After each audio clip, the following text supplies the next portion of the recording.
Bienvenidas, bienvenidos. La bienvenida en nombre de Canarias 7, representada por su presidente Juan Francisco García, su consejero delegado y director general Matías García.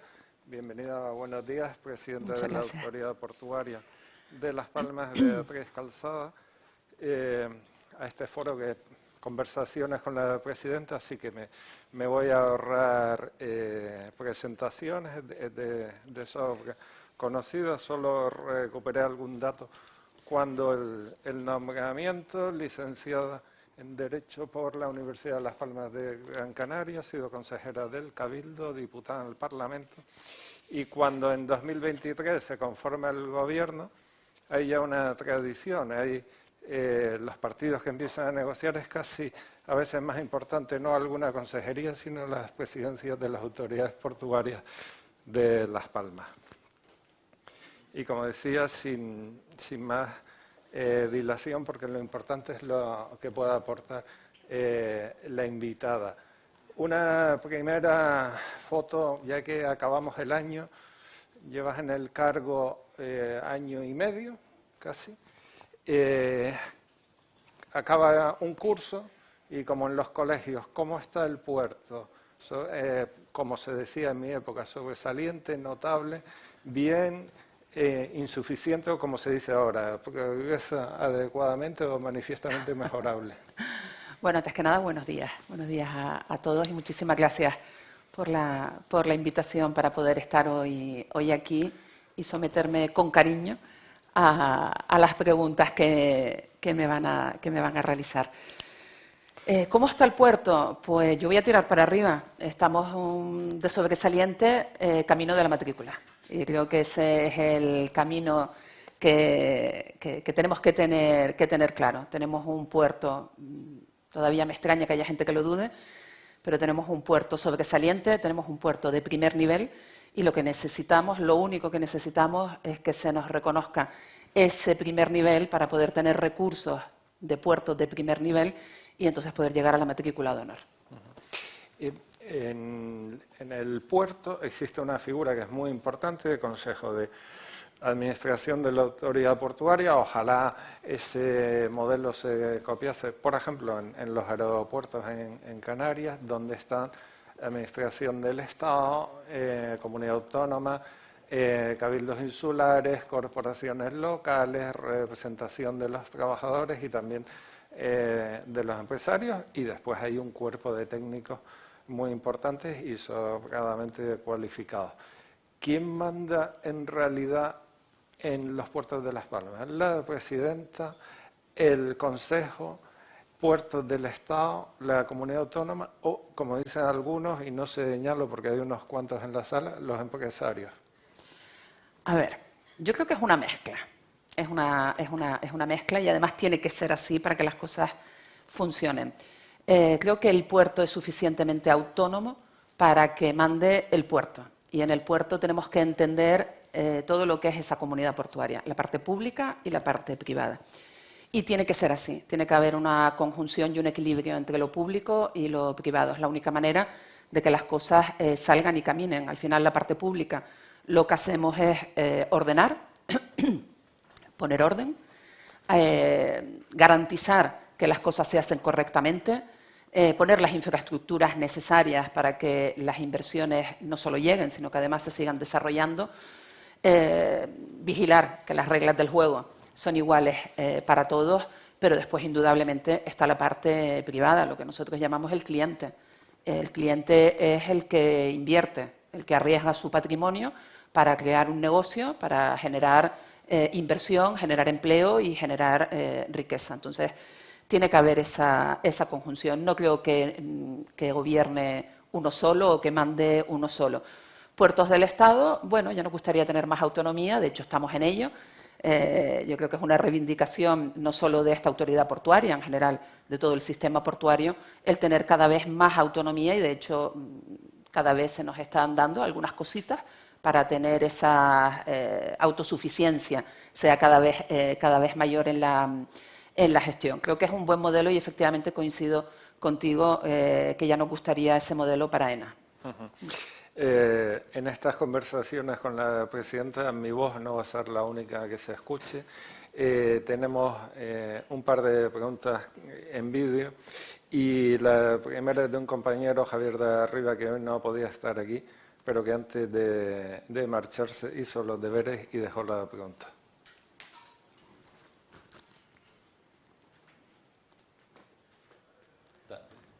La autoridad portuaria insiste en mantener la tramitación del proyecto de la regasificadora y la central térmica en el puerto de La Luz y de Las Palmas. En ocasiones le hemos escuchado decir que se trata de una apuesta poco contaminante, pero entiendo que se trata de una percepción que se mantiene solo si se mantiene con una comparación con los combustibles fósiles clásicos.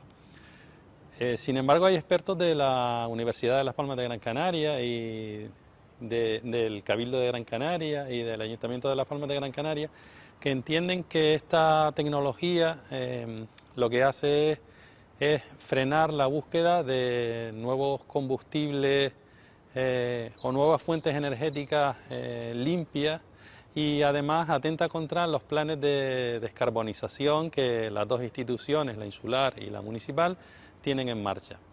A eso se añade las advertencias de salud pública y del Colegio de Médicos sobre los efectos que puede tener la contaminación que genera una instalación de este tipo en la población de Las Palmas de Gran Canaria. La pregunta que le quiero plantear al hilo de todo esto es si los informes de salud pública y las advertencias del Colegio de Médicos no resultan de peso suficiente para que la autoridad portuaria se replantee la tramitación del expediente y opte por frenarlo como quiere la población de Las Palmas de Gran Canaria y la población de la isla de Gran Canaria en función del peso representativo que tienen las dos instituciones. Gracias. Esta vez facilita. Bueno, lo que es larga la contestación. A ver, yo haría dos matizaciones. La primera, la autoridad portuaria no se empeña en mantener el expediente. Es que hay un expediente y hay una tramitación que hay que continuar. Es decir, vulnerar eso sería ir en contra de todo nuestro sistema administrativo de procedimiento, que es el que da garantías no solo a las personas particulares, pero también empresas que quieren actuar con la administración pública presentando proyectos, sino también es una garantía de que los políticos no nos saltamos los procedimientos en un momento dado por una opinión determinada o por una presión determinada. Yo creo que esto es importante ponerlo de relieve, porque si en este caso tomásemos la decisión de no seguir con un procedimiento y de romperlo, ¿por qué en este caso lo hacemos así y no en otro caso? Es decir, hay un procedimiento. Y la segunda matización, yo no he entrado a valorar el proyecto. Yo no he dicho si el proyecto contamina más, menos, mejor o peor. Me he cuidado mucho de no entrar a valorar el proyecto. ¿Por qué? Porque no me corresponde. La valoración del proyecto se hizo en el año 2019, con una tramitación que venía desde muchos años antes, con un proyecto determinado en el que un consejo de administración en el año 2019, donde no estaba yo, estaban otros que ahora se posicionan en contra, votaron a favor de este proyecto y decidieron que este proyecto era el que mejor se adaptaba a las necesidades del puerto, incluso rechazando otros 3 proyectos que se habían presentado también en trámite de competencia. Con lo cual, yo creo que equivocan las preguntas, con todos los respetos, cuando me preguntan a mí por qué este proyecto. Eso se lo tienen que preguntar a los que lo aprobaron en el año 2019. ¿Por qué decidieron que este era el proyecto que mejor se adaptaba a las circunstancias? Bueno, ahora estamos en medio de toda esta vorágine, pero esto es un procedimiento que se inició en el año 2019 y que continúa. No hay más. Sobre la mesa de la autoridad portuaria no ha habido ningún cambio respecto a este proyecto. Es un procedimiento que se inicia, como digo, en el año 2019, que todavía le queda muchísimo recorrido. Ahora mismo ese proyecto está en manos de otras administraciones y son esas administraciones las que ahora se tienen que pronunciar. Pero es que se tienen que pronunciar varias administraciones sobre distintos aspectos del proyecto. Es decir, no puede ser que tomemos una decisión solo en base a uno de esos informes. o a una administración que informa. Eso forma parte del expediente. Y en la resolución final se tendrá en cuenta todo lo que se está diciendo. Y se tomará la resolución que sea pertinente. Ustedes imagínense que ahora sale una declaración de impacto ambiental negativa que dice que el proyecto no vale, pues ya está. Ya está, no hay mucha más discusión sobre este tema. O que el Ministerio en su informe de competencia, de capacidad, perdón, dice que el proyecto que no es suficiente, que esta empresa no cumple. Se acabó el proyecto. Entonces, creo que se está generando, yo creo en la buena voluntad de la plataforma y de las personas que se manifiestan, pero creo que hay una parte política que quizás, y de entrada ya reconozco que me meto en unos charcos que no debería, pero creo que hay una intención diferente a lo que es realmente la tramitación de este proyecto. Y eso sí me preocupa porque creo que los políticos tenemos que saber mantenernos en nuestro sitio y en este caso un respeto absoluto por los procedimientos administrativos y un respeto absoluto por todos los técnicos que todavía tienen que informar y que sus informes son igual o más importantes que los que ya se han emitido. Y por lo tanto, lo único que hay que hacer es esperar a que el procedimiento vaya caminando y cuando vuelva a la mesa de la autoridad portuaria, si el proyecto no cae antes, pues se tendrá que tomar la decisión acorde a los informes técnicos que se emiten y a las resoluciones de las distintas administraciones. Pero insisto, y termino ya con este tema, bueno, salvo que me quieran seguir preguntando, cuando alguien tenga dudas de si este proyecto es o no el adecuado, no me pregunten a mí, pregúntenle a los que lo aprobaron en el año 2019, sobre todo aquellos que ahora parece que se posicionan en contra. Bien. Bueno, pues ya que estamos metidos en charcos, vamos a mojarnos por completo. En el vídeo se veía un momento de la puesta en común Ayuntamiento de Las Palmas de Gran Canaria, Cabildo de Gran Canaria, donde gobiernan los mismos partidos, tripartito en uno, bipartito en otro. ¿Quién rompió la buena relación autoridad portuaria, Ayuntamiento de Las Palmas de Gran Canaria? ¿Hay posibilidad de retomarla? Lo digo porque creo que una de las bendiciones de este puerto y de la ciudad era esa sintonía, ese diálogo. No sé si ahora que llega Navidad, es tiempo de buenos deseos y tal, se felicitan y dicen, bueno, a ver si quedamos. A ver, les cambio la pregunta. ¿Quién recuerda de aquí una rueda de prensa de la autoridad portuaria para posicionarse y salir públicamente en contra de algo, del Ayuntamiento del Cabildo? No hemos convocado nunca nada. ¿Cuántas ruedas de prensa o comunicados de prensa del Ayuntamiento de Las Palmas de Gran Canaria han salido y han sido convocados los medios de comunicación para atacar el puerto? Un par de ellas al menos.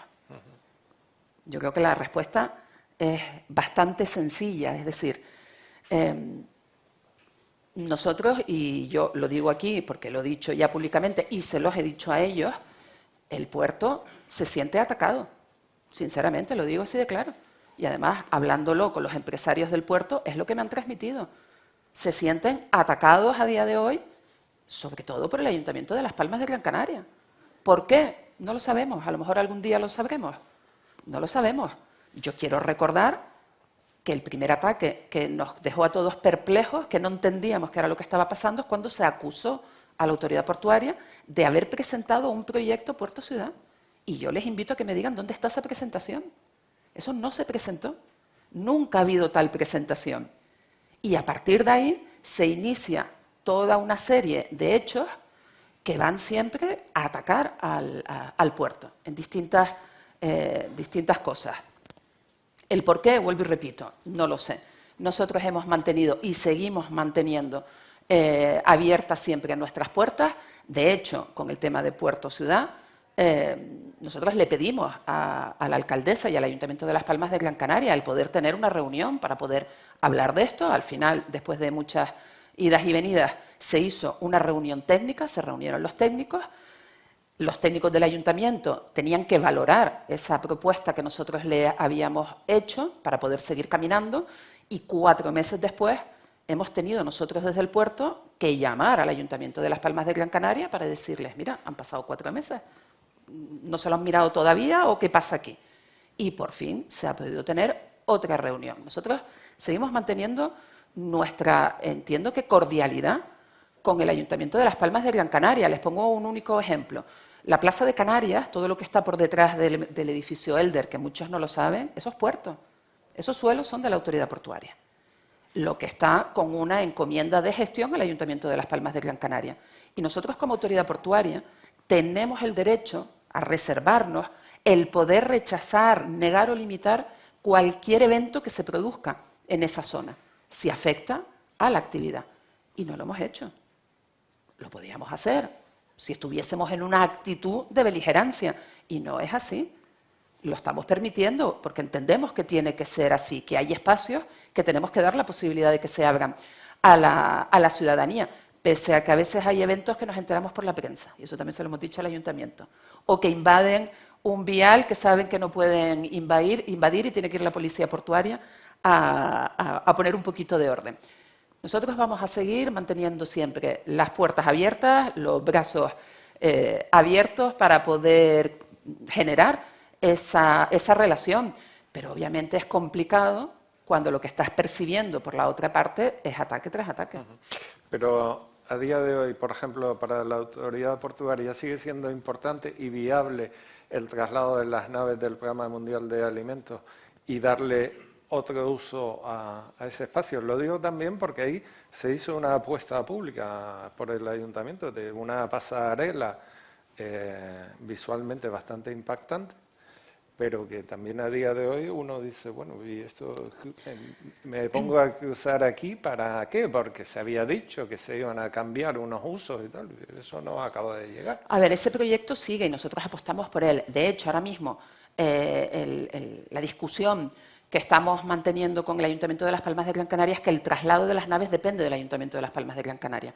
El Ayuntamiento de Las Palmas de Gran Canaria tiene que construir las nuevas naves en los suelos que ya existe concesión, tanto para la Cruz Roja como el Programa Mundial de Alimentos. El Programa Mundial de Alimentos no es concesión, es un acuerdo entre Estados, pero a estos efectos es más o menos lo mismo. Y es el Ayuntamiento de Las Palmas de Gran Canaria, conforme a los acuerdos que se adoptaron en su día, quienes tienen que construir las nuevas naves. Hasta que esas nuevas naves no estén construidas, no se pueden sacar de ahí y, por lo tanto, poner a disposición todo ese suelo. ¿Cuál es el problema que tenemos? Yo ahora no soy capaz de recordar, pero al Ayuntamiento de Las Palmas de Gran Canaria al menos se le han dado 2 prórrogas más para iniciar los trabajos de construcción de las nuevas naves. Puede incluso que sean 3, pero vamos a dejarlo en 2, que es el dato que tengo claro. Y a fecha de hoy, también lo digo, a fecha de hoy el Ayuntamiento de Las Palmas de Gran Canaria está incumpliendo nuevamente los plazos porque no ha iniciado las obras cuando tenía que haberlas iniciado y nos coloca al puerto en una situación muy incómoda, porque a cualquiera de los concesionarios que están aquí sentados saben que si no inician las obras en la fecha en la que han dicho que van a iniciarlas, el puerto actúa y se les penaliza, incluso algo más.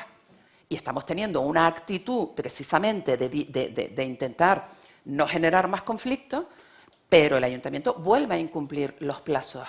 Sin eso, toda esa idea, sea la idea A, la idea B o lo que sea, no se puede realizar porque necesitamos desalojar y contar con todo ese espacio. Y mientras esto ocurre, el puerto, lo que vamos a hacer es trabajar en las parcelas nuestras que sí podemos ir actuando y que por lo tanto ya vamos a poder ir generando algunos espacios verdes para podérselos ofrecer a la ciudadanía. Decía antes que mi voz no es la única, además mi voz está un poco tomada, no es la única que se va a oír y le toca el turno a Silvia Fernández, compañera de la casa, redactora jefa y que sabe bastante de actividad portuaria. Hola, buenos días. Esto creo que ahora va, sí. Volviendo al tema del gas, usted ha comentado que se llamará Totisa o no se llamará Totisa, pero que el gas es irrenunciable en el puerto. Aunque no sea una planta de gas, me imagino que sea por lo menos el almacenaje, porque claro, el bunkering no puede perder el posicionamiento que tiene ahora mismo y ya ha dicho usted que las gabarras no van a venir a surtir a los cruceros que necesiten de GNL, ¿no? Entonces, ¿cuál es el plan B o C o D en el que está trabajando el puerto si finalmente la planta de Totisa decae? Y luego hablaba de que tenemos un puerto de sobresaliente que va para matrícula de honor. Sin embargo, sus antecesores siempre en el cargo han dicho que el puerto estaba colmatado, que tenía poca posibilidad de crecimiento, de generar nuevas actividades porque no hay espacio. No sé si las obras en lo que se está trabajando, el plan de empresa para el próximo año, se van a generar nuevos espacios y va a haber cabida para nuevas actividades. Gracias. Vale. Gracias, Silvia. A ver si no me olvido. Plan el gas, B, sí, plan, el gas. Vamos plan a ver. B, plan C. Sí. Cuando hablamos de que habrá gas, estamos hablando siempre de GNL. Estamos hablando de almacenamiento de GNL. El puerto, el nuestro en particular, el puerto de La Luz y de Las Palmas, saben que es el segundo en todo el sistema de puertos, en todo el sistema estatal, en bunkering, en suministro de combustible. Seguimos aumentando. Ustedes piensen, yo sé que aquí hay mucha gente del puerto que lo sabe mejor que yo, los barcos no vienen a nuestros puertos porque sean el punto de destino final, nuestros puertos. Quitando todo lo que es tráfico de cabotaje, el resto es todo tránsito de terceros países.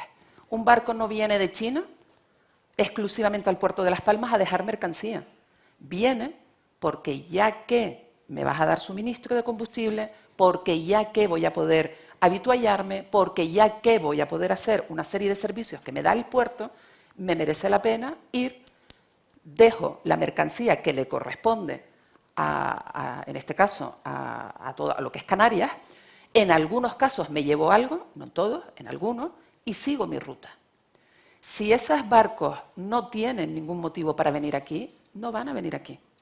Se van a venir a otros barcos, a otros puertos geográficamente cercanos, donde les van a dar su suministro de combustible. Y ahí veremos si nos deja nuestra mercancía o incluso la mercancía no viene. Ese es el verdadero problema con el que nos enfrentamos. No es ni siquiera que a las empresas del puerto les vaya mejor o peor. No es un tema de negocio. Es un tema de supervivencia de una tierra como es la Tierra Canaria, alejada, ultraperiférica y fragmentada, donde todo entra por nuestros puertos. Y por lo tanto no podemos permitir en ningún momento, ni tener ningún tipo de duda, que la conectividad de nuestra tierra es fundamental y la tenemos que proteger por encima de cualquier otra cosa. Y a mí el que no haya gente que no tenga claro este discurso me sorprende y me asusta. Porque las consecuencias de esto pueden ser muy graves. Y esto lo uno con la defensa que hemos hecho por el sistema de ETS europeo. Porque es lo mismo. Es exactamente lo mismo. No nos podemos permitir no tener lo que el sistema marítimo internacional necesita para que todos esos barcos sigan viniendo por aquí. Porque es lo que nos permite tener todo lo que ustedes llevan puesto hoy. Todo ha venido por algún barco. Todo esto, todo. Y eso lo tenemos que tener clarísimo. Entonces, ¿cuál es el plan B? Nosotros en el puerto estamos trabajando como si Totisa no fuese a salir. Y lo digo claramente. Estamos trabajando, pero no de ahora, desde hace tiempo. ¿Por qué? Porque nosotros tenemos que garantizar que pase lo que pase, el puerto va a tener no solo el combustible alternativo que el sistema marítimo internacional ha decidido, que es el GNL, sino que además tenemos que dotarnos de la electricidad suficiente para poder enchufar los barcos. Ese es nuestro camino, ese es el gran reto que tenemos ahora mismo en los puertos en general y en este puerto en particular y en todos los puertos de la Autoridad Portuaria de Las Palmas. Decía antes Javier de Arriba en la pregunta que todas estas plataformas dicen es que se va a impedir la entrada de energías renovables. No es cierto. No es cierto. Yo no sé por qué ponen ese discurso sobre la mesa cuando se está haciendo un esfuerzo enorme por parte de muchos para efectivamente potenciar cada vez más la entrada de energías renovables. En lo que nosotros podemos controlar a fecha de hoy, ustedes no tienen por qué saberlo, pero el puerto, la Autoridad Portuaria de Las Palmas, todo lo que es la parte administrativa, somos prácticamente autosuficientes con fotovoltaica. Es decir, se ha hecho una apuesta decidida por las renovables. Estamos en proyectos, curiosamente con el Cabildo. Parece que a veces don Antonio se olvida, pero estamos en proyectos conjuntos para esas, las famosas hidrogeneras. Está la Autoridad Portuaria en esos proyectos también. Con lo cual no es cierto que estemos frenando la entrada de renovables. Lo que somos conscientes del mercado en el que nos movemos y de la realidad. Y que la penetración de energías renovables que nos permita tanto ir a combustibles 100% verdes como tener electricidad no solo suficiente, sino también 100% verde, tardará. Y tardará mucho. Yo les invito, no me crean a mí, hablen con el Sistema Marítimo Internacional, hablen con los armadores, hablen con las navieras, hablen con las empresas que se mueven en estos ámbitos, hablen con el sector del combustible y les darán una idea de cuál es la realidad. Y la realidad es que tardaremos en conseguirlo, porque las cantidades que necesitan los puertos son tan altas que es imposible mañana tener esas cantidades. Por lo tanto, necesitamos hacer la transición, que a veces también nos olvidamos. La transición es eso, es un paso. Para llegar de 0 a 100 hay que caminar. Y hay algunos que pretenden que chasqueando los dedos nos encontremos en el 100. Con lo cual, todo eso que estoy diciendo es nuestra alternativa, es en lo que estamos trabajando. Tenemos distintos proyectos que tenemos con Megaturbinas Arinaga, proyectos que tenemos con financiación europea, tenemos MAC de toda la Macaronesia. Estamos ahora mismo trabajando que estuvimos en Bruselas hace unas semanas, con todo lo que se va a mover en el año 2025-2026 para los corredores atlánticos. Es decir, estamos en todo eso. Y estamos haciendo una apuesta decidida por las renovables, pero hay que ser conscientes, las renovables no las vamos a tener mañana y el sistema portuario no puede esperar y nuestros puertos no pueden esperar. Algunos prefieren seguir emitiendo lo que estamos emitiendo, que algún día estaría bien que enviesen también los mapas de emisiones para que vean lo que nos estamos tragando, perdonen que lo diga así, pero es que yo creo que hay que hablar claro y por lo tanto nosotros lo que queremos es transitar hasta llegar al 100% verde. Con lo cual, todo eso son nuestros planes B, C, D, E, F y si hace falta un G también lo planearemos y ponemos sobre la marcha porque es que estamos decididos, es el camino, eso nadie lo está negando. Y sé que me habías preguntado algo más que me he olvidado. Si el puerto está colmatado, si vale. hay posibilidad de... A ver, la realidad del puerto es la que es y ustedes la conocen, pero sí es verdad que creemos que tenemos margen. De hecho, ahora mismo se están acometiendo una serie de obras que nos van a permitir tener más línea de atraque y tener también más superficie de maniobra en todos los puertos. En todos los puertos de la autoridad portuaria hay previsto, está en el plan de empresa que se aprobó para el año 2025, una serie de aumentos. En Arinaga, ese puerto que parecía el puerto fantasma, es un puerto que, aunque no se lo crean, está también prácticamente lleno y, por lo tanto, ya tenemos prevista una ampliación, línea de atraque y superficie de maniobra. El puerto de Arrecife acabamos de terminar la prolongación de uno de los diques y ya estamos viendo la posibilidad de unir o ver cómo podemos ampliar. En Puerto del Rosario, que yo sé que solo conoces perfectamente ese expediente, Silvia, por fin se desatascó todo un problema que hubo y ya estamos ya en pleno proceso también para poder empezar las obras del nuevo dique, el muelle comercial, la ampliación del muelle comercial. Y en el puerto de La Luz y de Las Palmas, ustedes verán que tenemos las obras de Nelson Mandela, que se ha quitado el martillo y ya hay unos cajones puestos, seguiremos trabajando en eso y tenemos previstas ampliaciones también en el dique Reina Sofía. Estamos reajustando espacios, va a haber en breve habrá algunos movimientos que van a liberar espacios que nos van a permitir ordenar un poquito más las cosas. Tenemos toda la zona, dicho mal y pronto, todo lo que es la parte de atrás de Orix, que les servirá mejor de referencia, donde ya se terminó la primera parte de la urbanización, estamos con la segunda parte y eso nos va a generar también, ya tenemos una cantidad de metros cuadrados muy interesantes, más los que vamos a añadir, pensando precisamente en poder aumentar nuestra capacidad de almacenamiento de combustible bancario. Silvia, que yo la conozco y sé que siempre se deja alguna pregunta más. Espera. Cuando estaba hablando de liberar espacios, no sé si refiere al reciente acuerdo que han alcanzado como para recuperar la parcela de la eólica marina y poder por fin dar cabida a esa plataforma logística para el desarrollo al que se aspira que sea el primer parque marino eólico de España. No, la respuesta breve es no me refiero a eso. Pero como me has preguntado y quieres que conteste, te contesto. No, la reordenación de espacios es porque tenemos algún movimiento que vamos a tener de unir alguna naviera y va a aglutinar todos sus servicios en una sola zona y por lo tanto nos va a permitir liberar alguna zona más.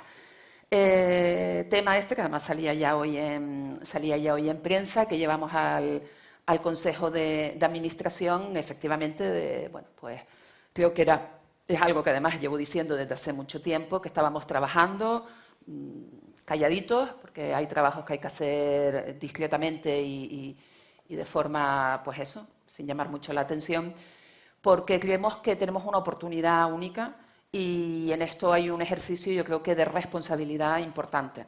Ustedes saben que la generación de la eólica marina, los primeros parques, a pesar de que ahora hay otras comunidades que se están posicionando, la última noticia que tenemos a nivel de ministerio es que la apuesta sigue siendo Canarias, y dentro de Canarias sigue siendo Gran Canaria. Es la isla donde va a haber ese mayor desarrollo de la eólica flotante, que nos va a permitir aumentar la generación de energía eléctrica 100% renovable, y bueno, ya todos ustedes conocen todo ese proyecto.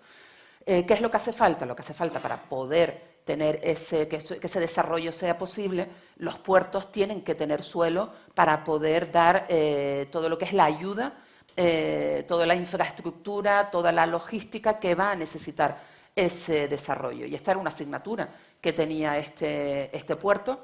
Tenemos unos suelos que tienen todas las papeletas para ser los mejores suelos de Canarias, para poder desarrollar la eólica marina en la isla de Gran Canaria, y eso lo vimos claro desde hace mucho tiempo, al poco de llegar, y como digo, hemos estado trabajando en ese proceso. Y yo aquí, pues evidentemente tengo que reconocer, bueno, pues esa responsabilidad con lo que se ha ido trabajando por parte de todos los que están implicados en este proceso, para llegar a lo que hemos llegado y que será efectivo, esperemos, el jueves, que es poder ofrecer al desarrollo de la eólica marina en Canarias, poder ofrecer un suelo, no solo suficiente espacio, sino además, como digo, en unas condiciones no solo inmejorables, sino posiblemente las mejores que pueda haber en Canarias para el desarrollo de la eólica marina.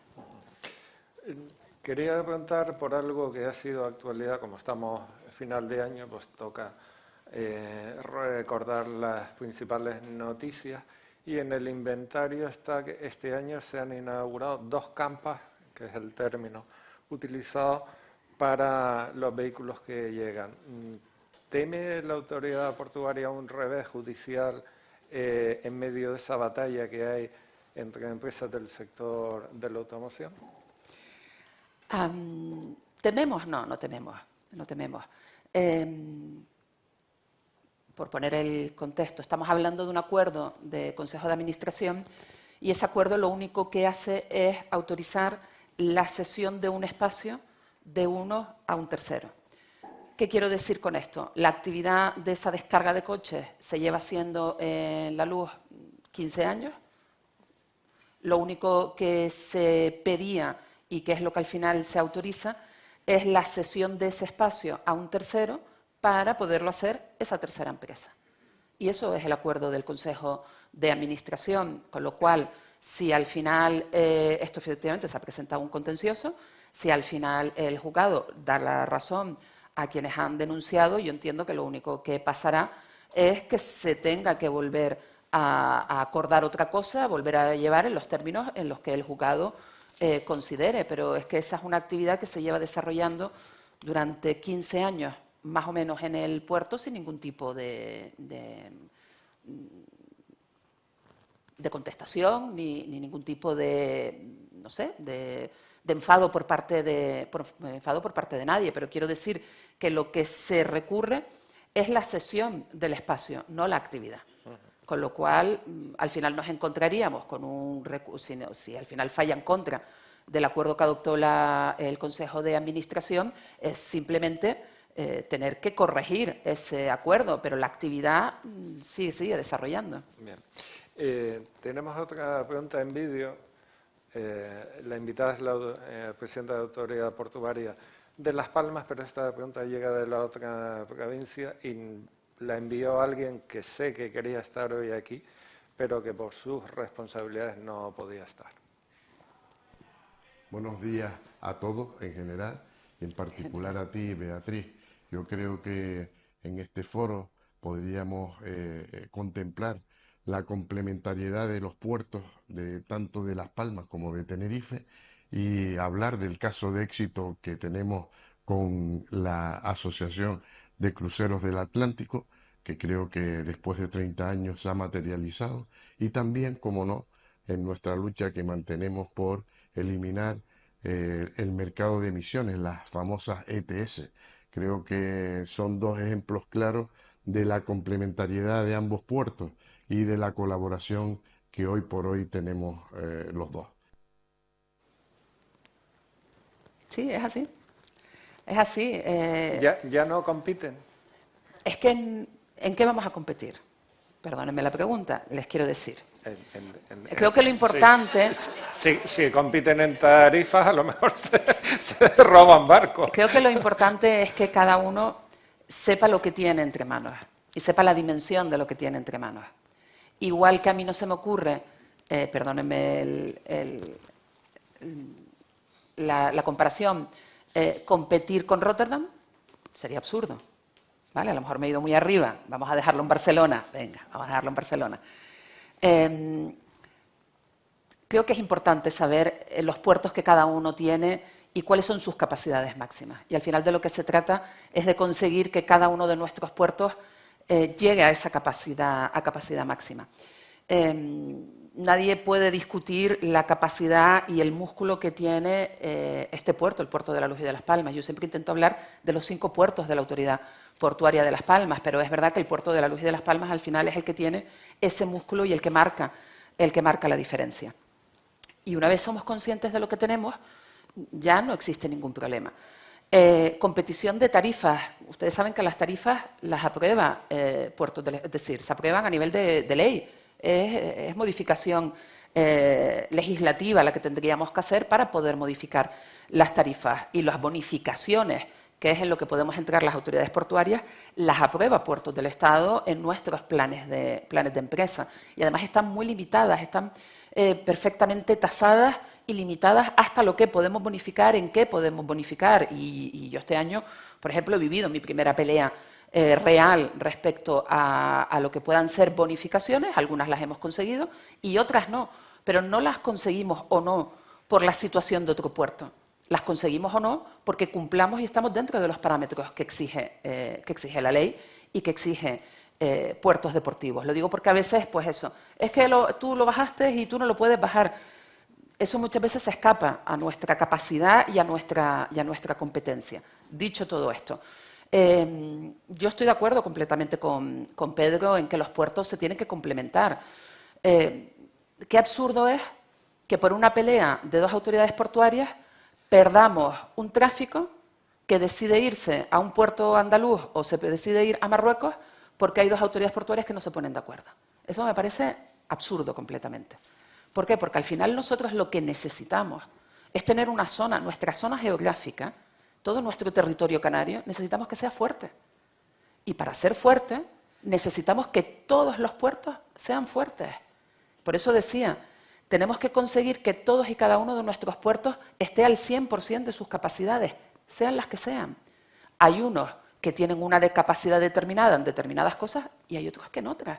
Y lo que es absurdo es estar compitiendo o estar quitándonos tráficos, peleándonos por detrás de la mesa para quitarnos tráfico. Eso es absurdo. Tenemos que ser complementarios. Y si una naviera que opera en Las Palmas de Gran Canaria decide poner una ruta nueva y que Las Palmas de Gran Canaria, el puerto de la Luz y de Las Palmas, por lo que sea, no la puede cubrir, pues que se vaya a Santa Cruz de Tenerife. De verdad, esto es un problema. Y lo mismo al revés.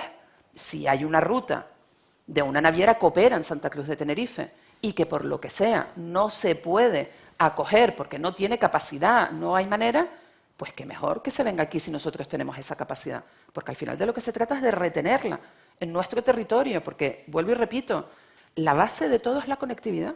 No nos olvidemos nunca de eso. Es la conectividad y no nos podemos estar con tonterías de rivalidades y perder conectividad en medio de todo esto, porque al final quien lo va a pagar es el ciudadano que va a ir a una tienda y o no va a encontrar lo que busca o lo va a encontrar 3, 4, 5 veces más caro. Eso es absurdo. Y lo de las ETS, rápidamente. Y lo de CAI, efectivamente, son 2 ejemplos. CAI es la Cruise Atlantic Island, es la Asociación de Puertos del Atlántico, de la Macaronesia, para la promoción de los cruceros, que llevaba muchos años, que hace unos años ya se constituyó en asociación y que vamos todos juntos a Canarias, Azores, Cabo Verde y Madeira. Sí, eso.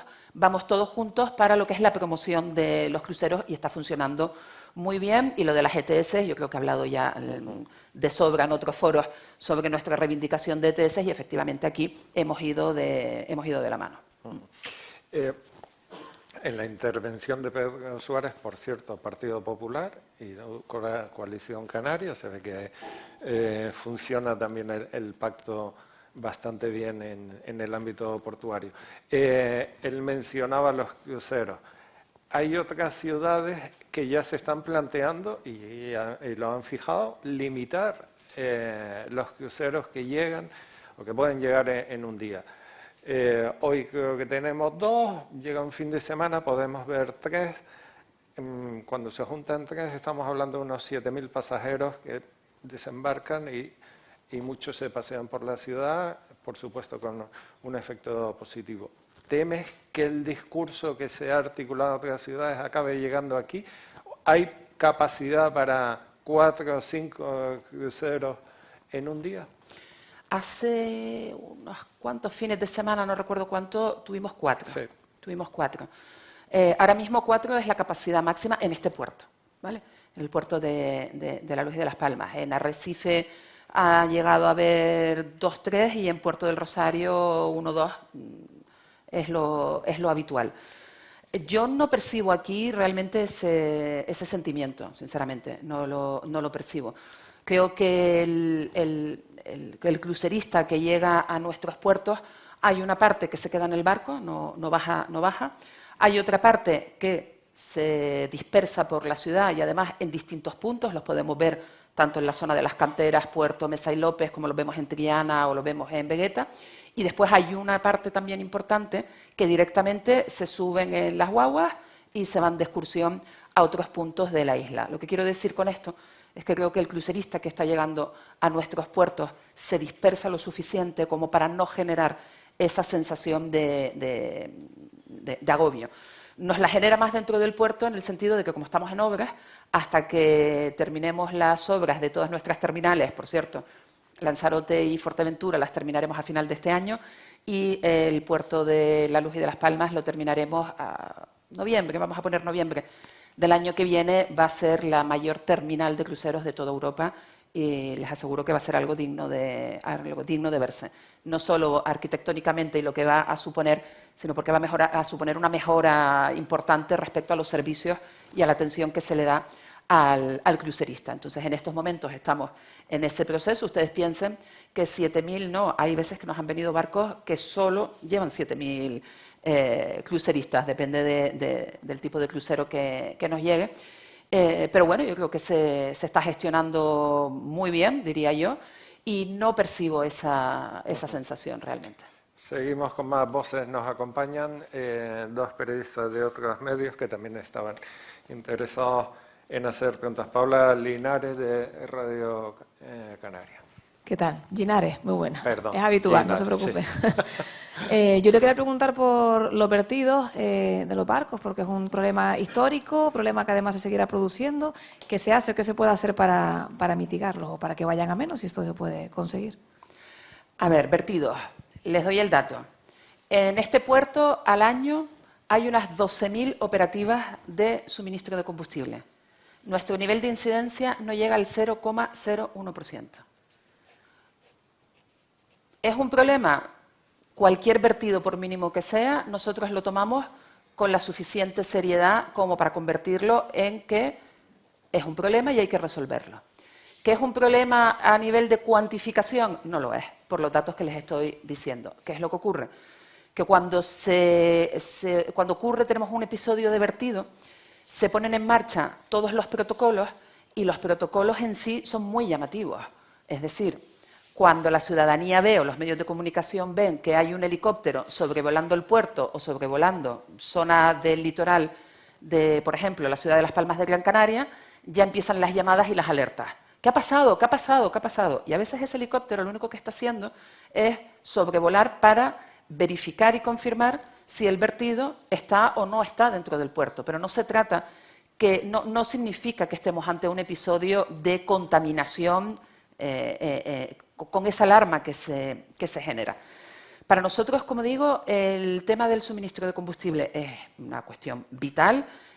Este año hicimos un simulacro que ha sido de los más importantes que se han desarrollado, con un éxito absoluto, no solo de participación en cómo se gestionó, sino en los resultados y en el análisis que esto nos produjo.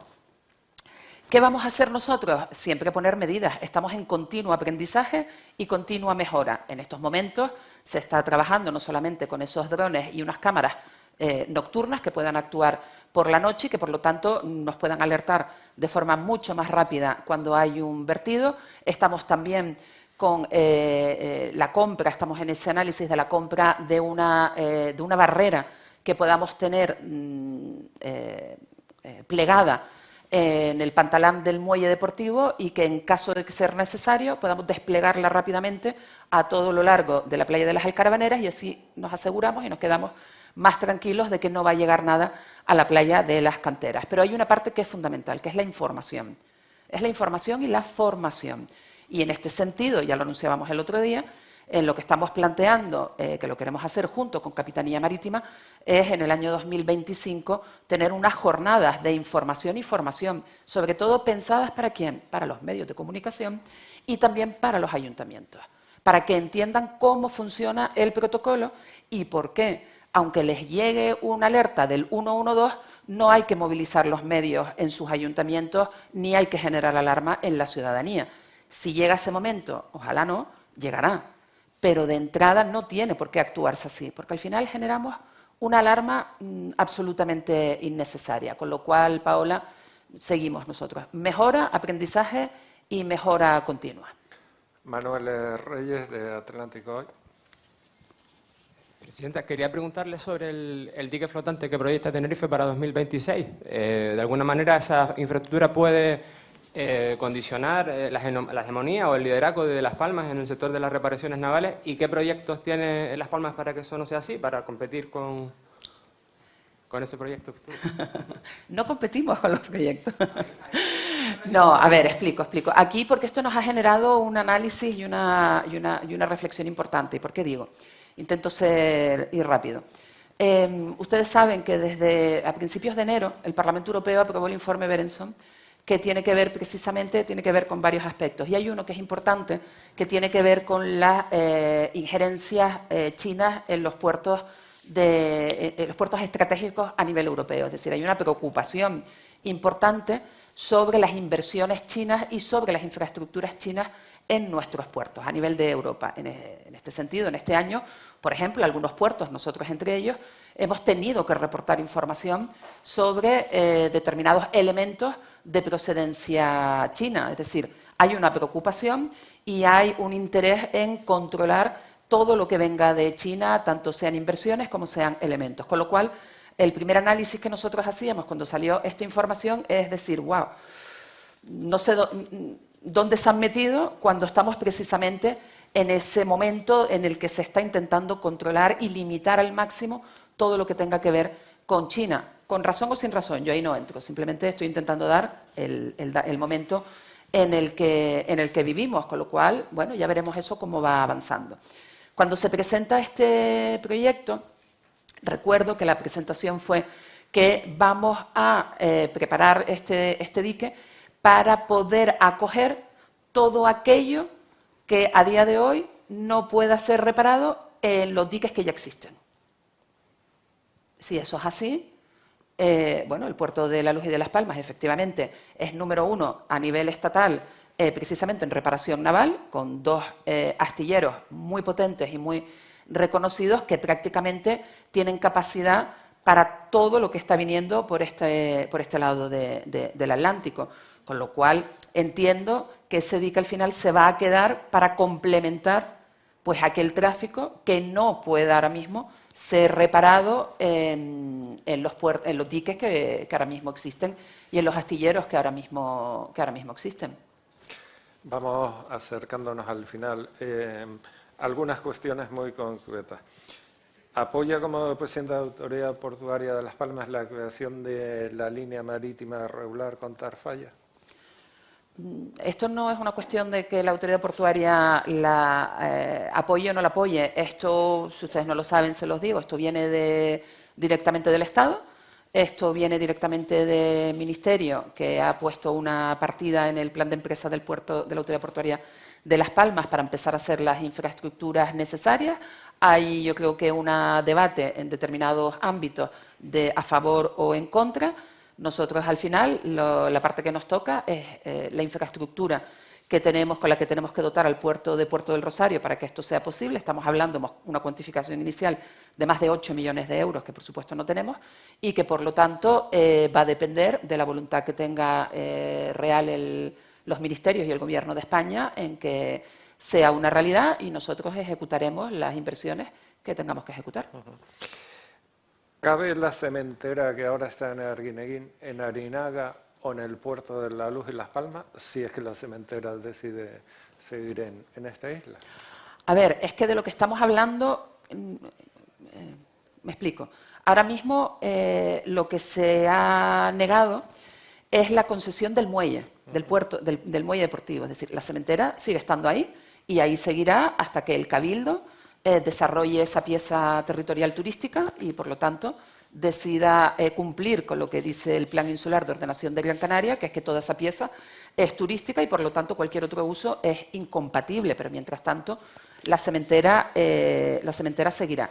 El puerto lo que tiene es capacidad para recoger, porque tenemos empresas precisamente especializadas, incluso CEISA está en el puerto de La Luz y de Las Palmas, pero en Arinaga tenemos también empresas dedicadas precisamente al traslado de entrada y salida de cemento, entre otras cosas, y tienen capacidad suficiente para acoger lo que produzca CEISA ahí en Arguineguín y poderlo sacar en barco, que en definitiva es lo que se les ha negado, la posibilidad de contar con un puerto y, por lo tanto, con un barco que entre y saque la mercancía. En ese sentido tenemos capacidad.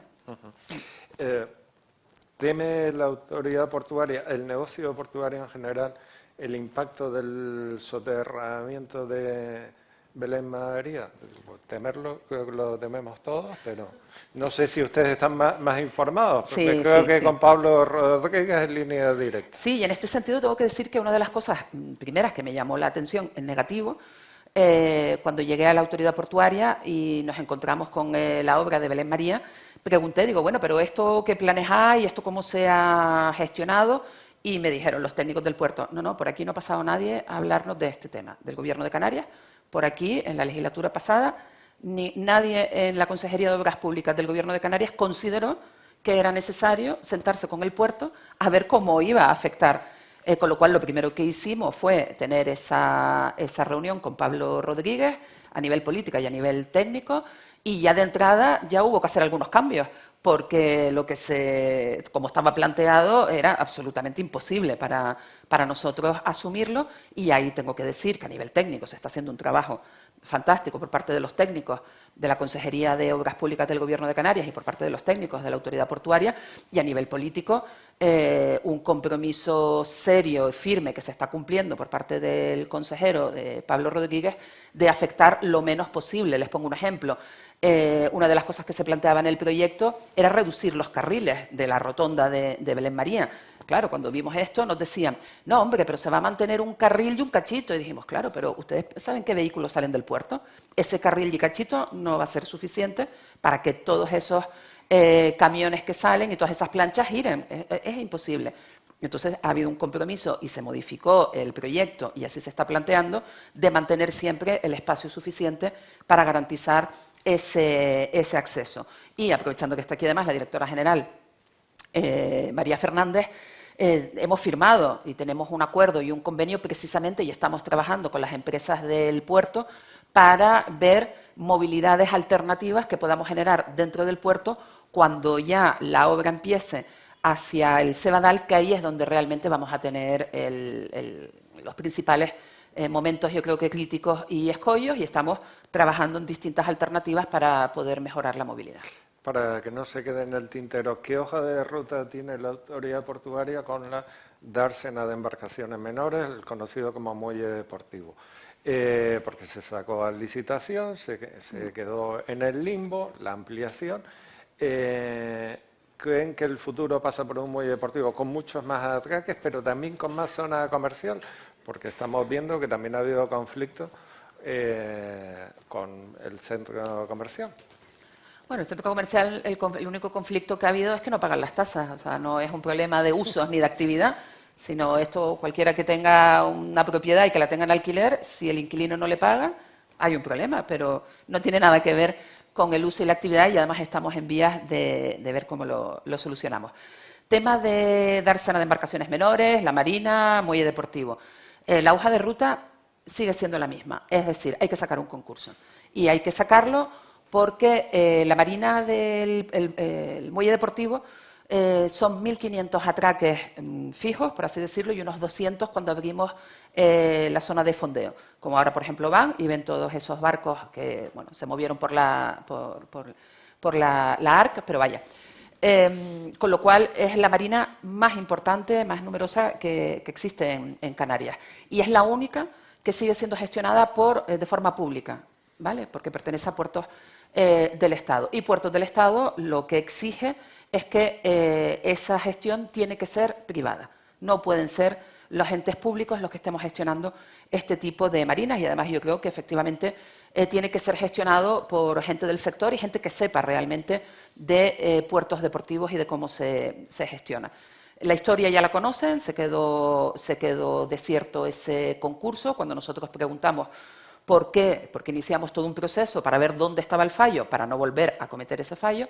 El resumen es no nos salen los números. Nos lo decían todas las empresas que tuvieron algún tipo de interés, nos dijeron no nos salen los números tal como se ha planteado. Con lo cual nos hemos dedicado este año a sentarnos prácticamente con todo el sector, con distintas empresas, tanto los que tuvieron interés, los que no, gente que entiende del negocio, para ver cómo podemos replantearlo y hacer un cambio. Y a fecha de hoy ya estamos en disposición de poder encargar el pliego, que va a redactar el pliego, porque esto es así de complejo, donde se va a mantener efectivamente ese concurso, se tiene que sacar, y lo que hemos entendido es que lo que hay que hacer es darle la vuelta a la idea. Es decir, el anterior proyecto en lo que se basaba era de entrada en hacer la obra, en hacer una obra de ampliación. Estamos hablando de 900 atraques, una barbaridad de inversión marítima, que es muy cara. Bueno, y en la segunda fase era ya más la reordenación de los espacios. Nosotros hemos dicho, no, vamos a darle la vuelta. Vamos a empezar vamos a poner un poquito de cabeza desde nuestro punto de vista. Lo primero que tenemos que hacer, la reordenación de los espacios, ver realmente lo que tenemos, ver realmente los atraques que realmente son atraques, los que no, las zonas comerciales cómo están, y cuando ya lo tengamos todo bien ordenadito, entonces ya se sabrá de cuánto tiene que ser la ampliación, porque además tenemos otro problema, y que esto ya está trasladado también al consejero de Obras Públicas. Nosotros no podemos plantear una ampliación de casi 1.000 atraques manteniendo el mismo acceso de vehículos. Eso es imposible. Con lo cual esto tiene que ir acompasado con una obra pública de un nuevo acceso al muelle deportivo. Si no, es imposible. O sea, si no, es mentira todo lo que le contásemos respecto a la ampliación. Con lo cual lo que hemos hecho ha sido darle una vuelta, entendemos que hay más capacidad y le damos mayor margen a las empresas que quieran presentarse, que van a tener que hacer la obra pública y después gestionar, para darle esa libertad de, una vez ordenado todo, ver realmente hasta dónde realmente podemos llegar y debemos llegar, y entonces ya saber de qué obra marítima estamos hablando. Ese es el resumen, aunque no se lo crean. La penúltima. Cuando eres designada para presidir la autoridad portuaria, algunos recordaban unos antecedentes familiares vinculados al negocio portuario, la empresa Mavacasa, que llevaba aquellos tiempos que el puerto de La Luz y Las Palmas era un referente en la actividad pesquera. Eso se perdió, en parte también porque Europa apuesta por puertos bases en África para contribuir al desarrollo. Eso también está un poco en revisión. ¿Hay margen para recuperar actividad pesquera en este puerto? Estamos en ello. Estamos en ello sabiendo que no es fácil y que además depende de muchos acuerdos internacionales, en los que ahí nosotros somos un elemento más y no tenemos capacidad de decisión. Pero sí es verdad que yo recuerdo, además siempre lo digo, quizás con cierta añoranza o romanticismo, recuerdo ese puerto, que era el puerto pesquero, donde las flotas, la japonesa, la coreana, la china, la rusa, bueno, eran todopoderosos y fueron los que en un momento dado llevaron a este puerto yo creo que a un punto importante. Hemos tenido conversaciones tanto con Japón como con Corea, bueno, y estamos allí dándole vueltas a ver cómo lo podemos hacer, sabiendo los límites, las limitaciones que tenemos, que como digo, vienen impuestas por otros acuerdos internacionales, por cuotas que a ellos ahora mismo también les afecta, pero con los que hemos hablado están en predisposición y además con disponibilidad de aumentar aquí su actividad. Nosotros como puerto haremos todo lo posible. Parte de esa reordenación de espacios tiene que ver con liberar ciertos espacios por la zona del pesquero, que por lo tanto nos permitiría acoger más barcos pesqueros. Y bueno, en ello vamos a estar trabajando. Yo en esto no me voy a rendir. Si lo conseguimos, pues estupendo. Si no lo conseguimos, bueno, pues espero que por lo menos hayamos dado unos pasos interesantes para el que venga detrás lo pueda conseguir. Vale. Yo quería cerrar con una pregunta que había notado ahí preparando esto, pero que después de oírte tengo claro que hay que hacerla. ¿Dónde te ves en 2027? ¿Presidiendo la autoridad portuaria o en una candidatura en las elecciones? Por ejemplo, al Ayuntamiento de Las Palmas de Gran Canaria. Con cariño, la pregunta viene con cariño. No lo sé, sinceramente, no lo sé. Llevo más de 30 años en política, así que he visto de todo y pasado por todo y sé que uno no se debe ver en ningún sitio, sinceramente lo digo. Uno tiene que estar, o por lo menos es como yo entiendo la política y sobre todo cuando formas parte de una organización política, tienes que estar a lo que te diga tu partido.